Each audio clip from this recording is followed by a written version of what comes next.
We're at war in Yemen. We are aiding and abetting the Saudi war in Yemen, and yet there's been no vote on it. 17 million people live on the edge of starvation because of the Saudi blockade and bombing campaign.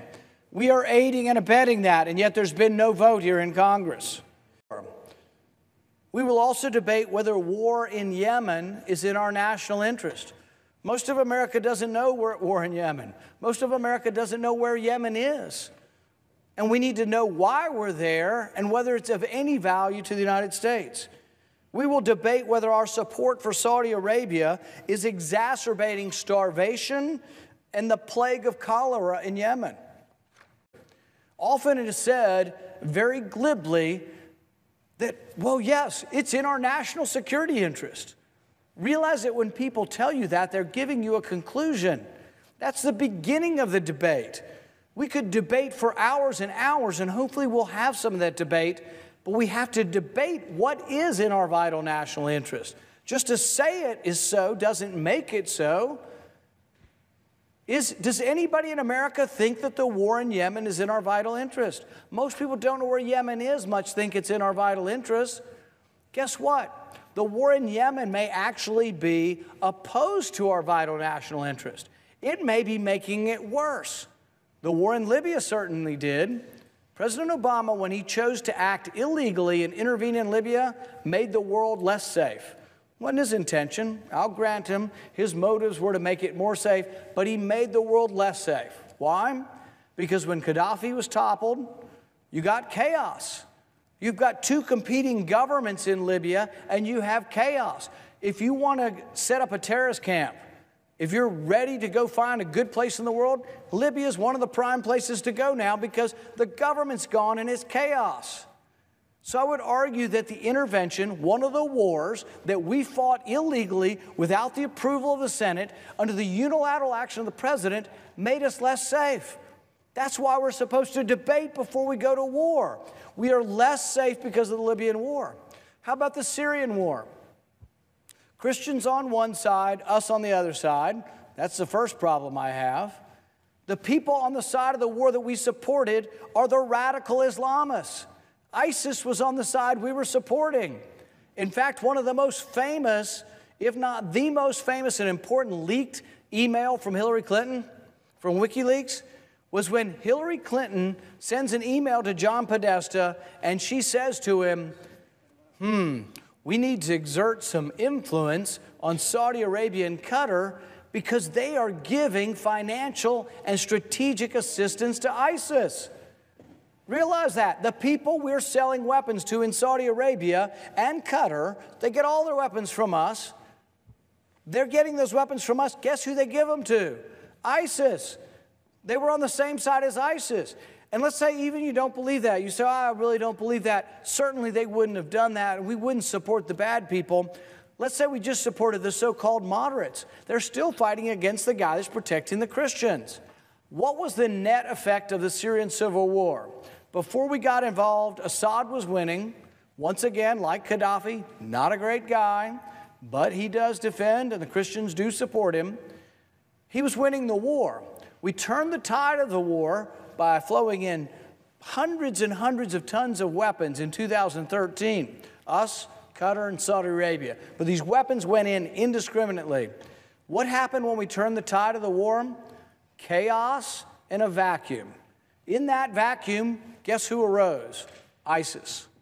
So when you created chaos in Libya by fighting an unconstitutional, unauthorized war, you got more terrorism, more chaos, and the world is a less safe place.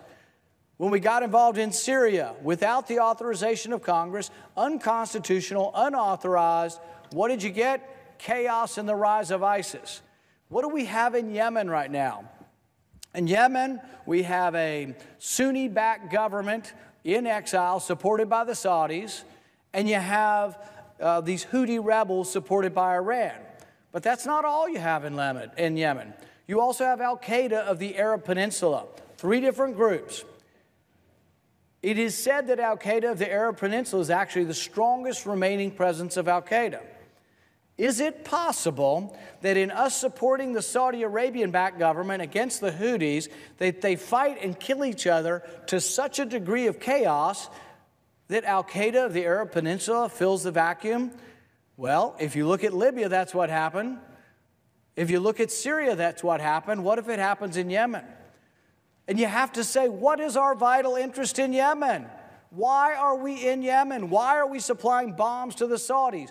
Is it somehow making us safer for terrorism? Are we killing them over there so they don't kill us over here? Well, guess what? We may be creating more terrorists than we can possibly kill. The Saudis bombed a funeral procession of civilians. They killed 150 people and they wounded 500. Do you think they're ever going to remember or ever forget about it? That's going to be passed down through oral tradition for 1,000 years, and they will talk about the day the Saudis came and bombed civilians. And they will also say in the next breath, guess who gave them the bombs? The Americans. Guess who helped guide the planes? Guess who refueled the planes in the air? The Americans refueled the Saudis the day they came to bomb a funeral procession. So in the end, we killed 150 people, and you should say, well, they were all bad people. They were at the funeral of a bad person. Well, do you think we killed 150 and that's the end of it? Or do you think those who were wounded that survived and went back to their villages tell every one of their neighbors and everyone in the village about the day the Saudis came with the American bombs? So we have to ask ourselves, are we making things better? Is Yemen in our vital national interest? Are we making things better or are we making things worse? Is there a possibility that we lead to such chaos that Al-Qaeda in the Arab Peninsula rises up and becomes a real threat to us? What else is happening in Yemen? It's one of the poorest countries on the planet. 17 million people, as we speak, live on the edge of starvation. 17 million people. They're having the largest outbreak of cholera. Where's most of this happening? Where's most of the starvation, most of the killing, and most of the cholera? It's in the areas that are being bombed by the Saudis. They have bombed the infrastructure into ruins, and there is no clean water. So you have cholera being spread. War is probably the most common and most important precipitating factor in humanitarian disasters. If you look at humanitarian disasters around the world, you'll find the #1 cause is war. And Yemen was already a poor place to begin with. But you're fighting the war and nobody asked your permission.